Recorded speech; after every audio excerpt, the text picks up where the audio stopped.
ఒక రూపాయి పెట్టుబడి లేకుండా, ఎటువంటి ఫీజు లేకుండా, చదువుతో అవసరం లేకుండా నిజంగా ఇలాంటి అవకాశం ఎక్కడ దొరుకుతుంది? ఒక్కసారి ఆలోచించండి. ఇలా మనకి అవకాశం దొరికితే ఎలా ఉంటుందో ఒకసారి ఆలోచించండి. వాస్తవానికి దేవుడు ఏ విధంగా ఎలాగ అవకాశం ఇస్తాడో తెలియదు. చాలా మంది పేదవారుగా ఉండకపోవడానికి కారణం ఏంటి అంటే, ఒకటే, వచ్చిన ప్రతి అవకాశాన్ని అనుమానంగా చూడటం. అలా చూస్తే మనం ఎప్పటికీ పేదరికాన్ని జయించలేం. కానీ ఒక పూలు అమ్ముకునే వ్యక్తి వచ్చిన ఈ అవకాశాన్ని ఒక గొప్ప అవకాశంగా భావించి, దేవుడు వరాలు శాపాలు ఇవ్వడు, కేవలం అవకాశాలు మాత్రమే ఇస్తాడు అని నమ్మిన వ్యక్తి ఈ రోజు ఇతను ఎలా ఉన్నాడు అనేది అతని మాటలను వినండి. కొన్ని సందర్భాలలో షాప్ దగ్గర అట్లనే పెట్టి ఇంకా గిరే కాకపోతే గంపల పూలు పెట్టుకుని బస్సులో ఎక్కి తిరిగి అట్లనే అమ్ముతుంది. ఎప్పుడైతే నేను ఆలోచిస్తుండే బాగా ఇంకేమైనా నా లైఫ్ లోకి ఇంకేదైనా అవకాశం రాకపోతుందా, ఒక బస్సులోకి కింద లాస్ట్ వరకు వెళ్ళి రిటర్న్ తిరిగి వస్తున్నా, రిటర్న్ దిగి ఇంకొక క్షణంలో ఒక సెకండ్ దిగిపోతున్న క్రమంలో వెనకాల నుంచి నాకు ఒక సౌండ్ వినిపించింది, ఈ అబ్బాయి అని చెప్పి. ఈ అబ్బాయి పిలిచింది నేను అని చెప్పి పిలిచారు. అక్కడ దగ్గరికి వెళ్ళినా 2-3 మల్లెపూలు అని చెప్పిండు. పక్కన మేడం ఎవరు లేదు, అసలు నీకు నువ్వే చేస్తావు అని చెప్పిన. వాళ్ళు అన్నారు, నీకు కావాల్సిన పూలు, నీకు కావాల్సిన డబ్బులు, మాకు కావాల్సిన పూలు అని అడిగారు. కానీ అక్కడ అడిగినప్పుడు వాళ్ళు ఇంకేమైనా చేస్తామని కూడా అడిగారు. బస్ దిగి వచ్చినా కొన్ని మాట్లాడడం జరిగింది. ఒక అవకాశం ఉంది మా దగ్గర చేస్తామని అడగడం జరిగింది. పూల షాప్ దగ్గర వచ్చి వాళ్ళు ఒక అవకాశం చూపించారు. అవకాశం చూపించిన వ్యక్తి ఎవరు కదండి, శ్రీనివాస్ వడ్డేమన్ సార్. ఒక 50 మందికి ప్లాన్ చెప్పి రిటర్న్ వెళ్ళే ప్రాసెస్ లో నాకు బస్సులో పరిచయం చేసుకుంటూ ఆ పర్సన్ ని బిలీవ్ చేసిన, షాప్ దగ్గర వచ్చిండు, ప్లాన్ చెప్పిండు. నాకు ఏం అర్థం కాదు, ఆయన ఎక్సైట్మెంట్ అర్థమైంది.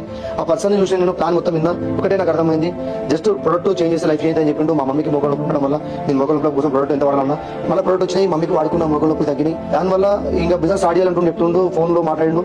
కొన్ని రోజుల తర్వాత నేను కొంతమందికి చెప్పడం స్టార్ట్ చేసిన, నేను బిజీ ఉండడం వల్ల ఎవరు వెళ్ళే. సార్ మళ్ళీ సందాయించిండు, వెళ్ళిపోయిండు, ప్లాన్ అట్లా చెప్పిండు. మళ్ళీ ఆయన వెళ్ళిపోయిండు. అబ్బాయిని షాప్ దగ్గర పెట్టిన, ఇంకా ప్లాన్ స్టార్ట్ చేసిన, బ్యాగ్ వేసుకున్న, 2-వీలర్ మీద లీడర్స్ వెళ్ళినప్పుడు ఒక 2-వీలర్ కొన్న, స్టెంటర్ బైక్ కొనడం జరిగింది.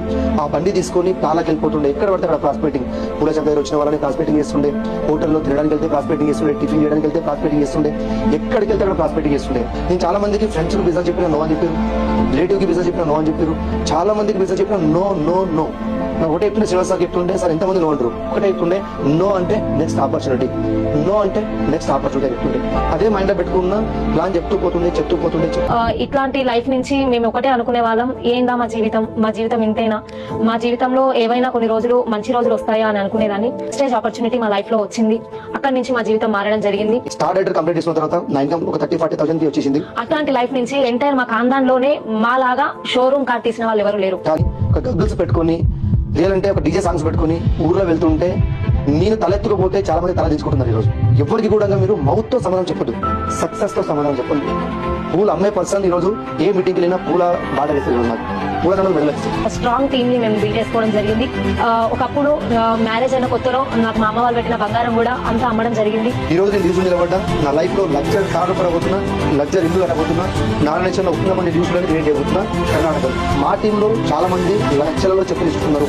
మేము సక్సెస్ కావడం కదండి, కొన్ని 100 మంది సక్సెస్ చేయించాం.